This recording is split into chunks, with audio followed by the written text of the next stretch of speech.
Ketika kamu berharap kepada dunia, pasti dunia akan mengecewakanmu. Karena itu, dunia itu oleh Sayyidina Ali bin Abi Thalib ditalak 3, diceraikan 3 kali. Artinya nggak bisa balik lagi tuh dengan Sayyidina Ali. Karena dunia itu ladangnya kekecewaan. Siapa yang berharap pada dunia, maka dia akan kecewa. Siapa yang hidup dengan pola pikir, pola hati, dan pola tindakan yang duniawi, yang sekuleristik, maka dia pasti akan kecewa. Karena memang dunia ini bukan tempat tinggal, dia tempat meninggal. Sehingga di sini dan di sini yang harus ada itu akhirat. Dunia apakah disingkirkan? Tidak, tapi dia bagian dari akhirat. Sehingga jangan melakukan sesuatu, jangan berharap sesuatu di dunia ini yang tidak tersambung dengan akhirat.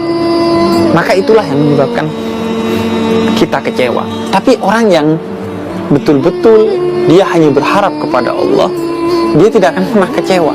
Bukan hanya dia akan bahagia dan selamat di akhirat, tapi di dunia pun dia akan bahagia dan selamat. Itu janji Allah, bahwa orang yang hidup untuk Allah, dia la yahaf wa la yahzan. Dia tidak akan pernah takut kepada segala sesuatu. Karena siapa yang lebih kuat dari Allah, dan dia telah dilindungi oleh Allah, dan dia tidak akan pernah bersedih. Karena siapa yang bisa lebih membahagiakan dia selain Allah Subhanahu wa ta'ala. Kalaupun ada sesuatu yang membahagiakan dia, pilihannya 2, kebahagiaannya semu, atau yang kedua adalah kebahagiaan itu karena Allah memperkenankan. Dia bahagia melalui orang-orang tersebut yang Allah merancangnya.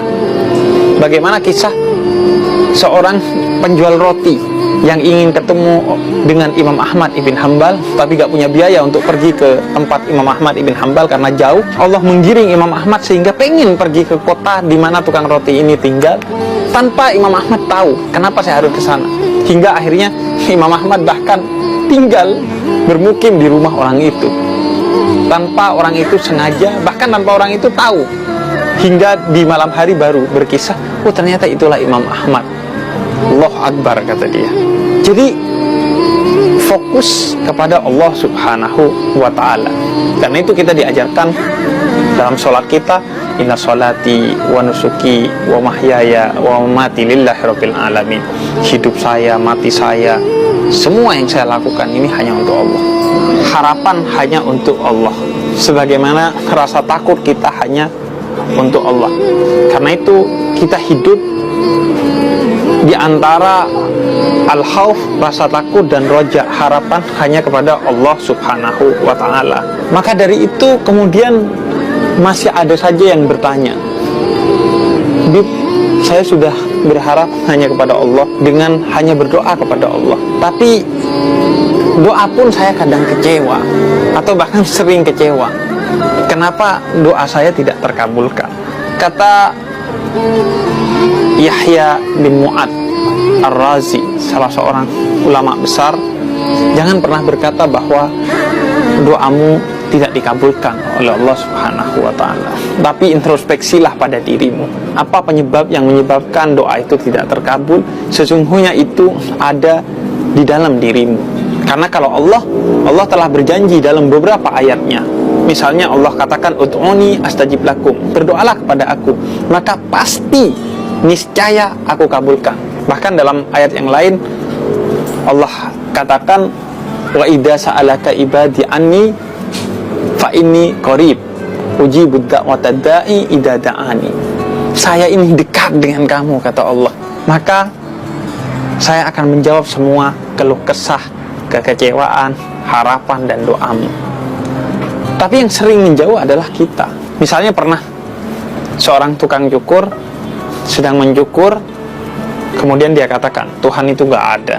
Kenapa? Buktinya di luar sana banyak orang yang dikecewakan oleh Tuhan, padahal dia hamba Tuhan.